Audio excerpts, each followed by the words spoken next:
Good afternoon, everyone. My name is Casey Wofford. I am the confidential advocate with our Relationship Violence and Sexual Assault Prevention Program. My pronouns are she, her. And today I am going to be talking about uncovering your intentions. We are all sexual citizens. And this presentation is based off of the book Sexual Citizens, Sex, Power, and Assault on Campus by Jennifer S. Hirsch and Shamas Khan. And I just have to say, I have this book literally sitting right next to me right now because I just recently finished it. This has been such an amazing book and just really eye-opening, even to me, who has been part of the movement to end sexual violence more formally since 2015. And this really just gave me a lot of different ideas about prevention and just the messages that we continue to give students. A lot of times when we talk about consent, we know that alcohol is the #1 date rape drug. And so we talk about how alcohol and consent just don't mix. And we talk about how, if you are a student and you are at a party and everyone around you is drinking, all the people are drinking or using drugs, substances, whatever it might be. If you are consuming and someone else is consuming, it's like you are, yes, in a position that you're vulnerable to be victimized, but you're also in a position that you are vulnerable to be a perpetrator because you have no idea what the other person, like where their intoxication is at. You don't know if they are lucid. You don't, like, people can sometimes present very just functioning, but they can be blackout. And so there's so many times that people are in these positions that they just might not know where somebody is at. And so we talk about, as a prevention educator, we talk about, okay, so knowing that, don't mix alcohol and sex. Just be really mindful. When you wake up in the morning, that's when to have sober sex, because that you know that both people are engaging, you know that both people are lucid. And that's where you get the idea of like yes means yes, and both people can affirmatively consent. But we also know, and I think what this book does such an amazing job speaking to, is that we know that that's just not the reality of what's happening. We know that as much as even we say like, hey, alcohol and consent don't mix, we still know that it's happening all the time, that people are engaging in sexual conduct or just engaging in sexual relationships when they are drinking or they are under the influence of some substances. And that's for a variety of reasons. And so this book does such a great job of exploring, okay, like this is happening regardless. So let's uncover the reason as to why. And so today's presentation, I am going to be kind of giving a general overview of what the 3 core concepts in this book are, which is sexual projects, sexual citizenship, and sexual geographies. Those are just the 3 biggest components here. I'm not going to do a huge deep dive in each one. I kind of just want to give y'all a little taste of what this book is about, and then I want y'all to make a decision for yourself if you think it might be worth reading. Going through this, I also want to say that, obviously sexual violence is such a triggering topic in a lot of different ways.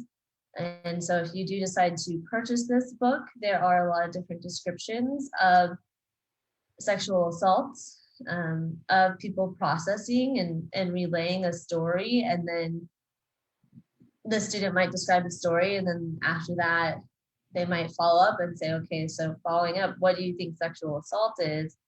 And you'll see people starting to make the connections between their experience and what sexual assault is. And that is sometimes that they start to realize, oh my gosh, I was a victim, or oh my gosh, I was a perpetrator. And I never really checked in with this other person, but I just assumed that this is what they wanted when it very much could not have been. And so there's a lot of different stories in this book. Just be really mindful that that's the reality. So if you decide to read it, please continue to take care of yourself, continue to reach out. If you are reading it and need to process with anyone, I'm absolutely here for you. And of course, as always, I want to make sure that if y'all are tuning into this, that y'all are aware of the three main pillars of RVSP. So we provide education, support, and advocacy. With education, we provide presentations like this. If you follow us on Instagram, you'll see our peer educators do such an amazing job of having different conversations about what is going on more currently. Just this last week, we had our peer educators on talking about Denim Day and talking about just different things that are coming up in the news. I know even for myself, I learned what love bombing was. I had no idea. And so, we're all always keeping up. And so I just am so thankful that we have our peer educators leading those coffee and convos that we try to have weekly throughout the semester. We also do presentations like this. If y'all ever have any presentation requests or want to see any topics talked about, please let us know. We want to be engaging in conversations that are relevant to y'all. And with education, we also have our more passive campaigns, which means that students walk by them. So if you see, like even during Domestic Violence Awareness Month, we had our Red Flag campaign. We also had the Clothesline Project to raise awareness as to what are signs that a relationship might be toxic, to raise awareness of clothing does not equal consent. Just yesterday was Denim Day. And so y'all know Denim Day is based off an Italian Supreme Court case that was overturned because someone was wearing denim, the victim was wearing denim jeans that were tight, and the judge thought, oh, well, because she was wearing tight jeans, she had to have consented. She couldn't have been raped because her jeans were so tight that she would have had to help in pulling them off in order for this to happen.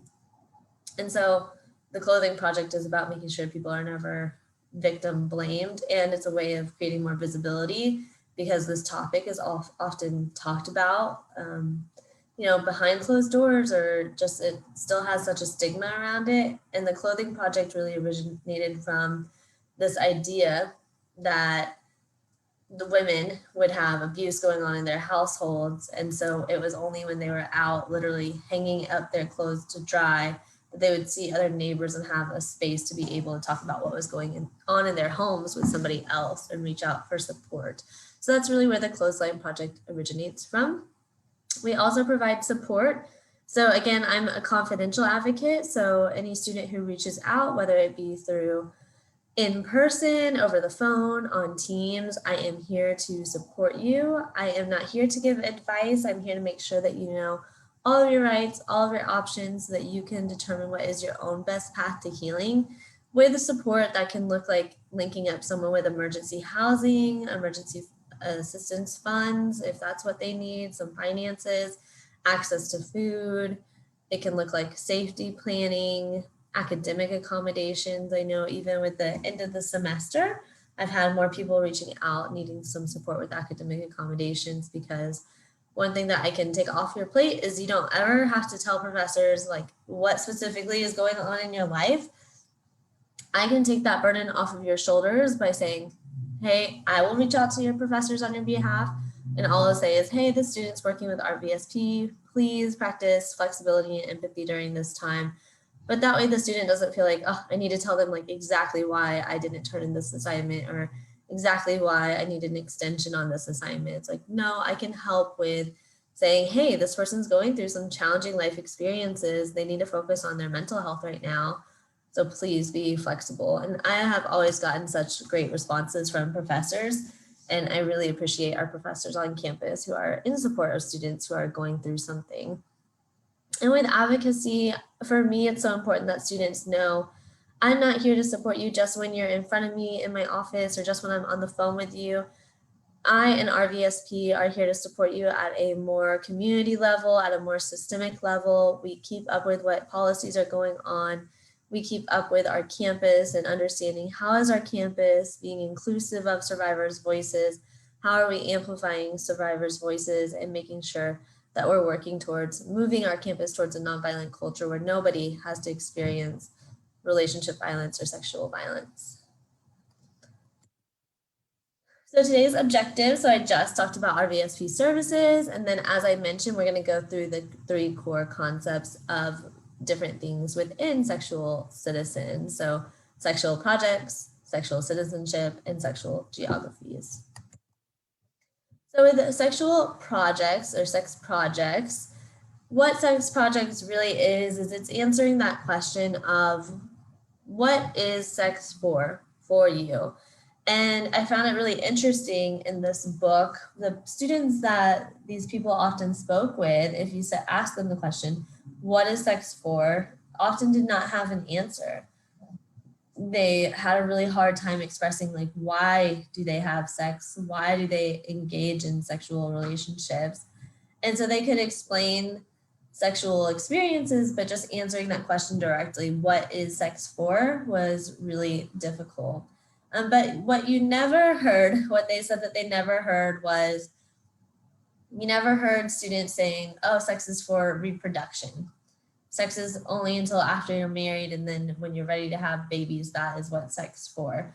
And when we are growing up, the moral message that we often do get is sex is for two people who are in love and ready to reproduce. And that's what sex is for. When we're telling children the stories of how they came to be, it's, well, we were in love. And this is speaking very, very heteronormatively.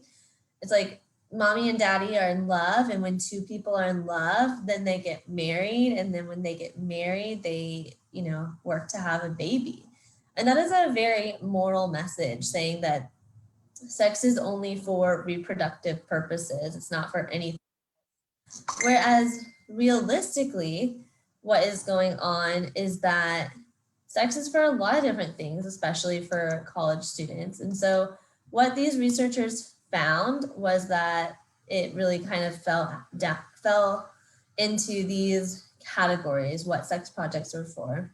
So one was accruing sexual experience, which meant that essentially, like, for a lot of people going into college, you have an idea of what college looks like in your mind. You have this idea of, these are the things that I'm going to do. This is who I'm going to be. This is the identity that I'm going to explore.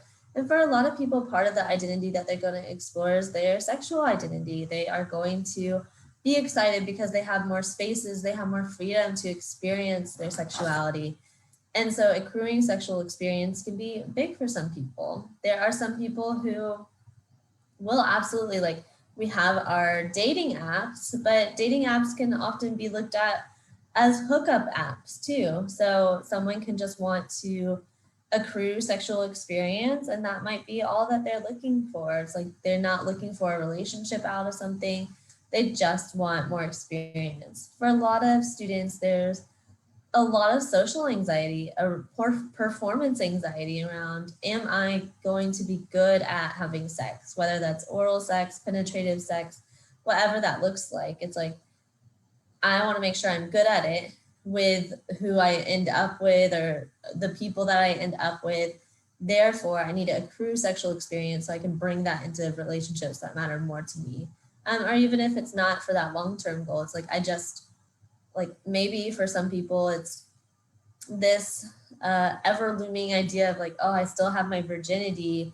When I get to college, my idea is that the people around me are going to be way more experienced.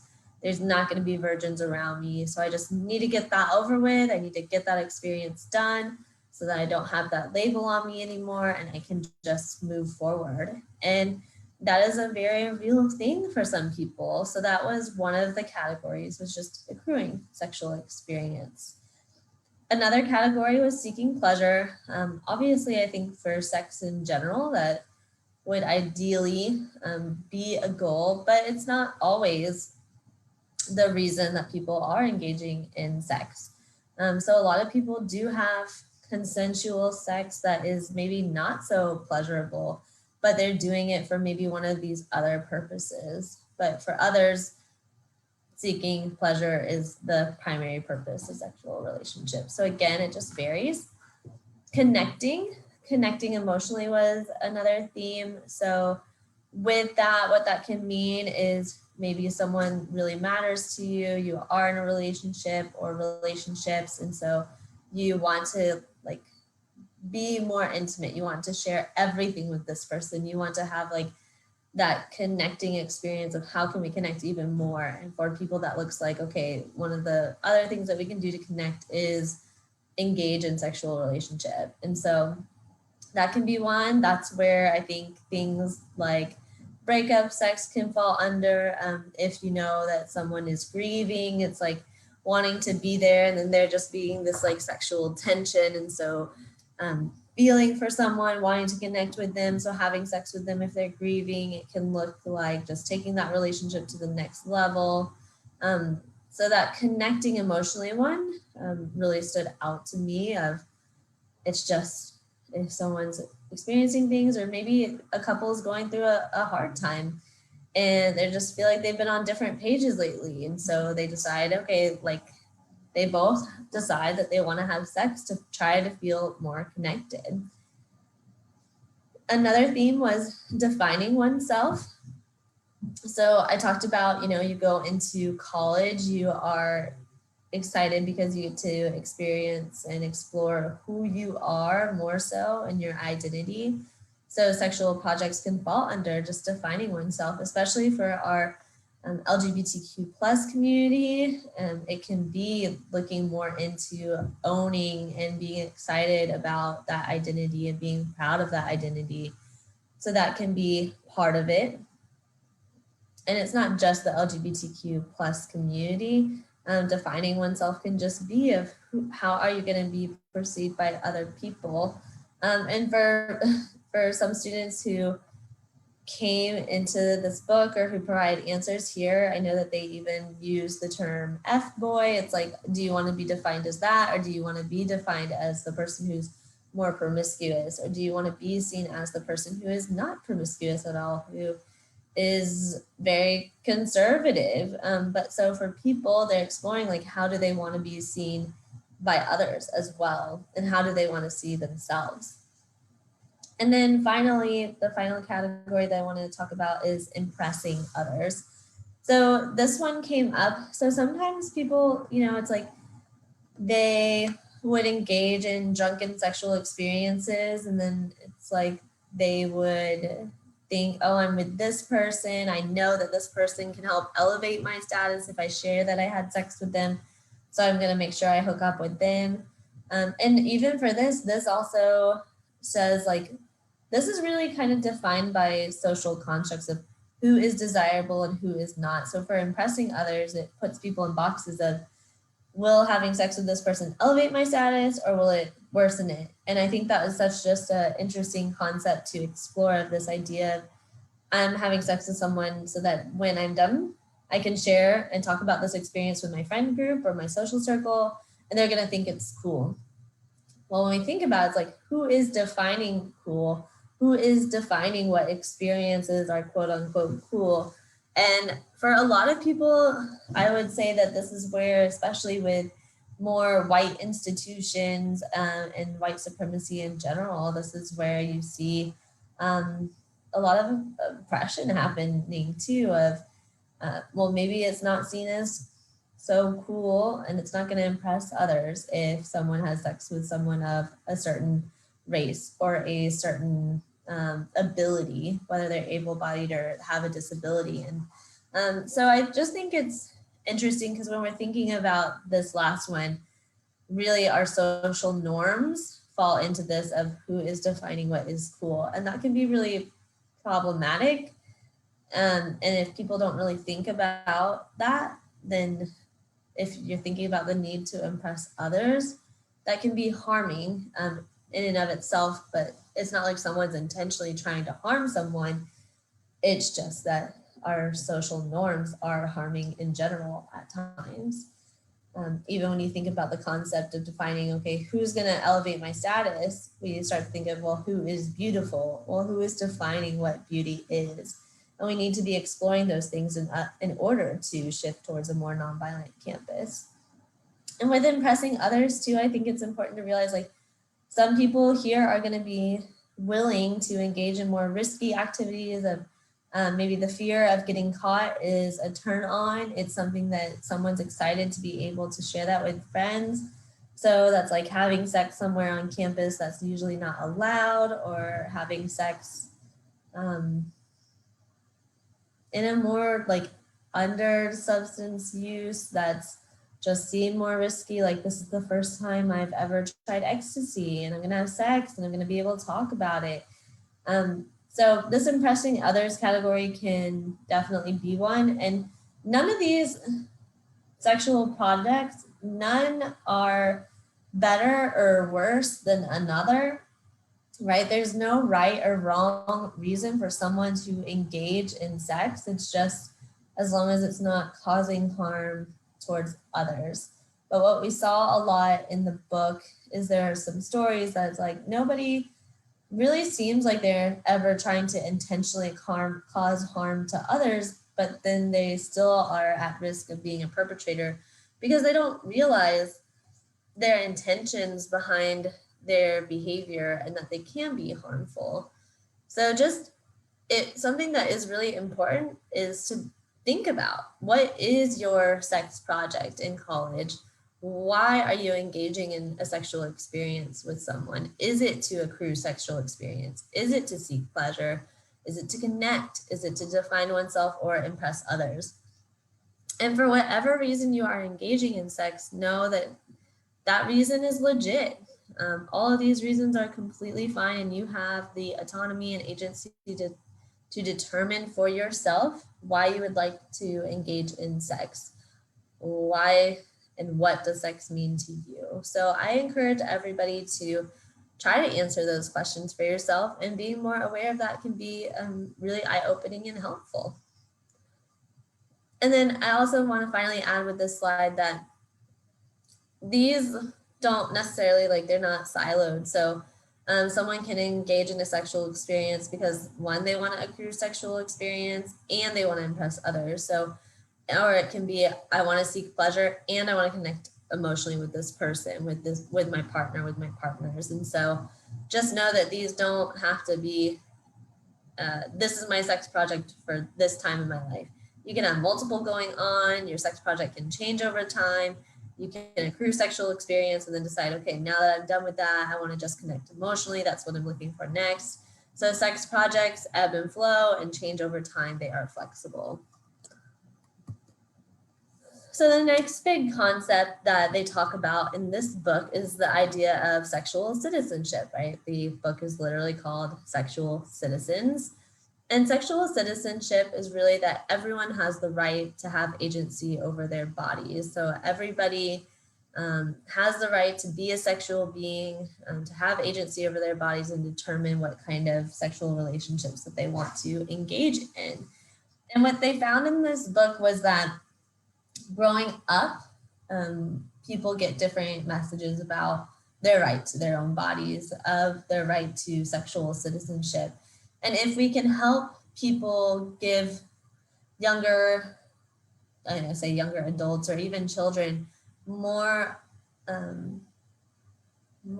permission to be sexual citizens, if we can really liberate them in that way, then there would be less risks of sexual assaults on campus, because we would say, hey, everybody is entitled to their own body and to determining when they want to engage in sex. But what we see now is that messages about sexual citizenship are typically gendered. Sexual assault, sexual violence is gender-based violence. That it comes from the history of men, specifically white men, historically having power, and women, all women, being a marginalized group. And so because of that, men have been given messages for a long, long time that they are entitled to women's bodies, that it's okay to see women as objects or as playthings. We see this message reflected a ton in the porn industry. There's so much sexism within the porn industry. So men are given the message a lot of times that they are sexual citizens, that they do have the right to not only their own body, but the body of others, specifically women. Whereas women are given the message that they are there to please the man. In this book, you read a lot about women who they didn't want to engage in penetrative sex. So then the man's like, okay, that's fine. Just give me a blowjob. And that speaks a lot to this idea that men see themselves as sexual citizens, that they have the right to sex, that they have the right to blowjobs, and then women in that position not getting anything in return, nothing reciprocated, but then feeling the need and the pressure to still please the man because they've been given the message that they are there to please men. And speaking through that is really important, making sure that women know that they should be seen as sexual citizens and they do have the right to determine what happens to their body. Giving those messages way earlier is really important. But instead, what we see a lot is that the messages deny sexual citizenship. Messages, especially our sex education, if it's not sex positive, and even with sex positive, I've seen a lot of problematic things.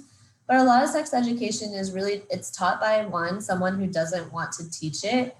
Someone who's like, oh, I have to teach this and I don't want to, but it's just part of my job. It's like one of their other hats that they just have to get done to check off a box.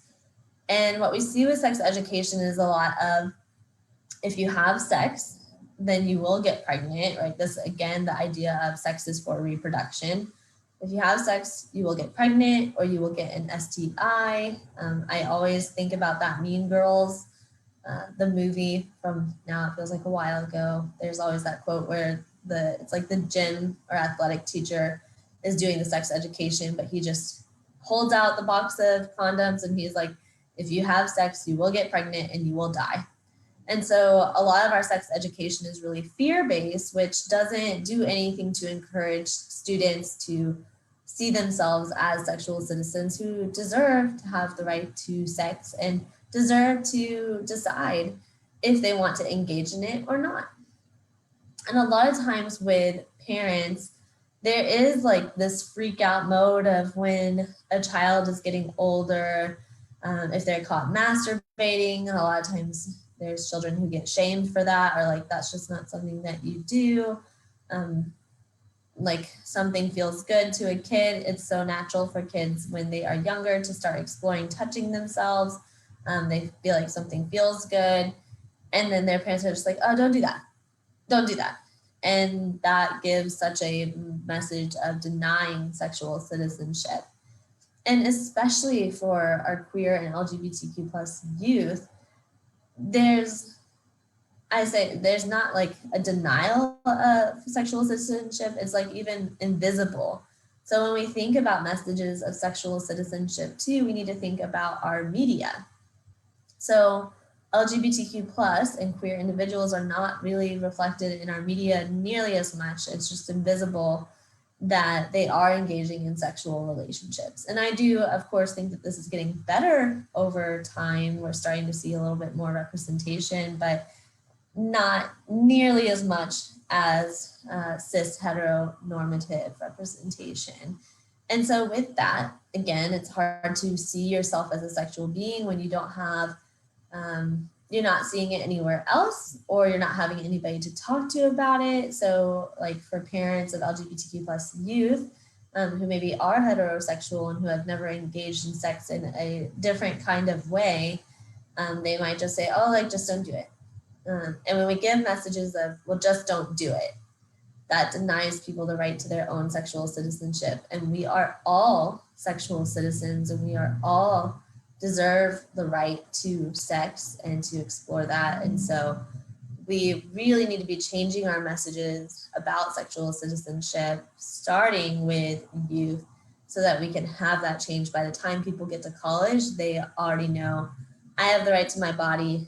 I can choose who has the right to my body as well, when, where, all of those decisions, and they feel comfortable embracing that.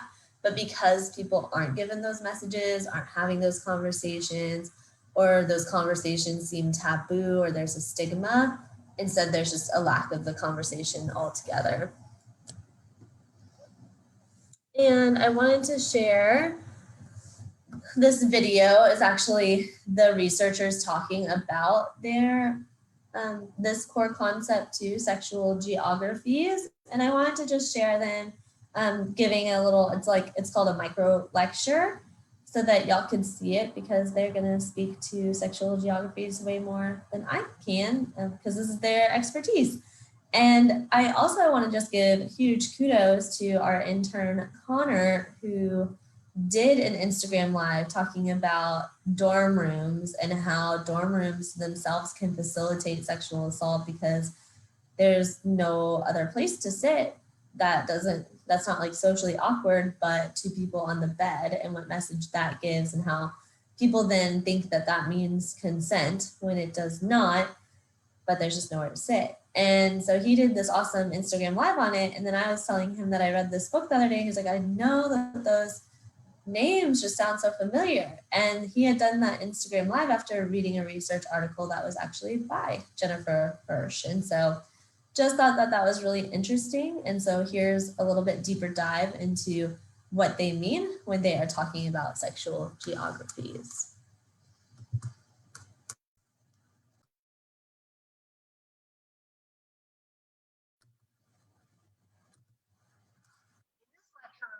Discuss one of sexual citizens' three key concepts, sexual geography. This includes defining and interpreting example from the book about how we're supposed to understand both sex and consent.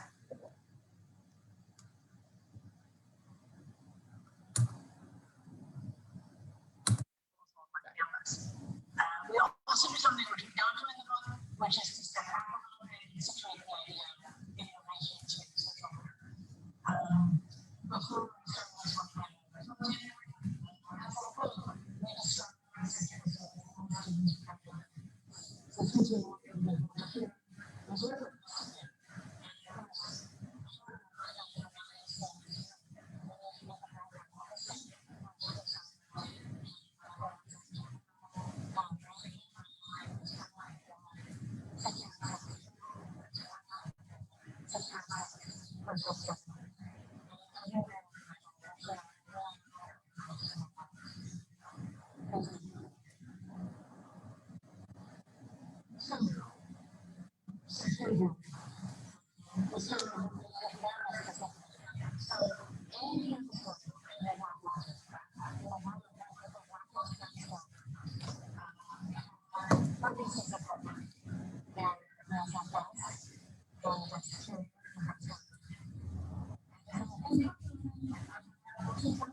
So to be in particular creative space is to be in areas that are more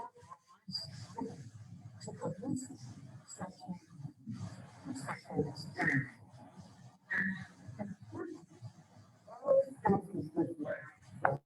Power.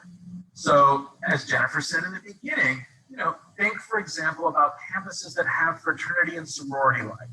Fraternity and sorority life exists in such a way that men are allowed to serve alcohol and women aren't.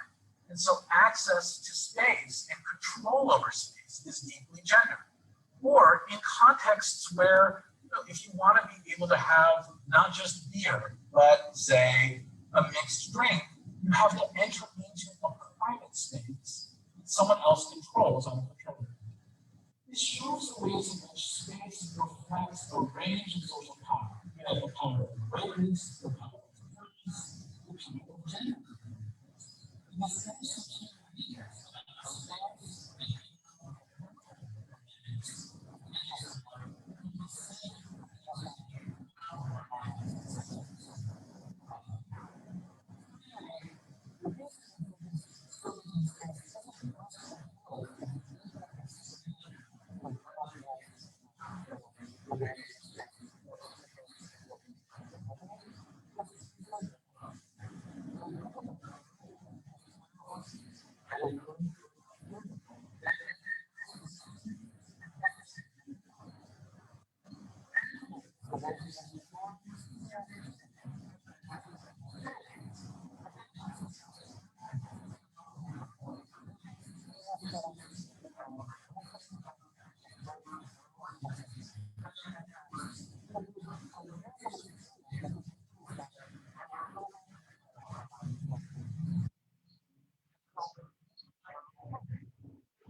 Okay, so I wanted to share that video. I just think that they do such a great job speaking to the topic of sexual geographies and the importance of space and who has power and control over space.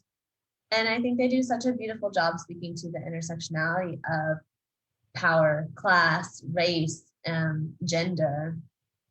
And there are things that we often don't think about when we think about sexual violence. It's like we think, and we know that sexual violence is about power and control. But then when you think of space being an actor within all of this, like that third party almost of there's certain spaces where sex is more likely to happen, not likely to happen, where it's you have access to going home to a place maybe that you feel safe easier, or you don't have access, where you have to go off campus to find your community versus having your community on campus. I thought the point about the fraternity and sorority life was just so interesting. You know, you're at this party, there's beer, but then hard alcohol is not allowed, so it's going to be hidden somewhere, so you have to go somewhere more private. And even how a private space can automatically be seen as a sexual space, even though it's not. A lot of times when we talk about consent in general, we, you know, I will ask students, okay, when you think of consent, how do you define consent? And they will talk about no means no, yes means yes. And they can verbally speak to what they've learned about consent. But when we're actually talking about sexual experiences, for a lot of students, they're like, I'm not going to say, are you okay with this? Which I, of course, would still highly recommend, like the verbal check-in, because you can never assume where someone's at, and especially if there's drugs and alcohol. That verbal check-in is critical. But even then, you could get a wrong answer because that other person, again, could be like functioning but black out, so you just don't know. But when we're talking about space, it's like a lot of times people might think that they're talking about consent in coded language. So when someone says, do you want to come back to my place? Some people, the person who is saying that might think by asking this question, I'm saying, do you consent to engaging in sexual relations with me? And that doesn't mean like automatically penetrative sex or anything. That could be just like, if this person goes back with me, they're going to make out with me. And for a lot of students, the person who's being asked that question is assuming if I go back to that space, they're going to expect something from me. And so there's these thoughts of consent going on in people's heads, or these thoughts of expectations that don't make them true. But we need to be thinking about space a lot more when we're having conversations around sexual violence, because certain spaces and who has power and control and safety in a space is going to have an impact of where sexual assaults are more likely to occur. And so that is all that I have today. So in wrap up in conclusion, today we talked about sexual citizens, sex, power, and assault on campus. Again, here is the book. I highly recommend if you're interested, definitely check it out. It's so good, so eye-opening. There is a webinar series coming out where the authors are going to be leading, and it's like a 3-part series that I'm really excited about. It's free. If you want us to send you the link, definitely let me know. But please don't ever hesitate to reach out if you have any questions, if there's anything in particular that you want to see presented on. Would love that. I know that we are wrapping up Sexual Assault Awareness Month. Tomorrow's the last day of the month. That doesn't mean that these conversations can stop happening. We have to continue to have conversations about sexual violence and consent within all of our social circles. And as the authors did such a good job highlighting when talking about sexual geographies, when we're talking about sexual violence, it's not just about gender, it's about so many different things. So race, class, all these different things, anything that gives one party, one type of person more power and control over another individual is going to also lead to a community and an environment where sexual assault or sexual violence is more likely to happen. So we constantly have to be thinking about intersectionality, and I just hope that today's presentation made you think. I hope that if you get this book, it makes you think, and please let us know what you think. It's amazing. And I also just use the word think like 4 times in 2 sentences. It was crazy. Anyways, thank you so much for tuning in, and look forward to seeing y'all again soon. Look forward to seeing y'all on campus, hopefully in the fall. If you need anything in the meantime, don't hesitate to reach out. My email is Casey, CASIE.Wofford, WOFFORD @UTA.edu, or you can call me 817-272-0260. So I am here for you. I'm here to support you. Thank y'all and have a good one. Be kind to each other.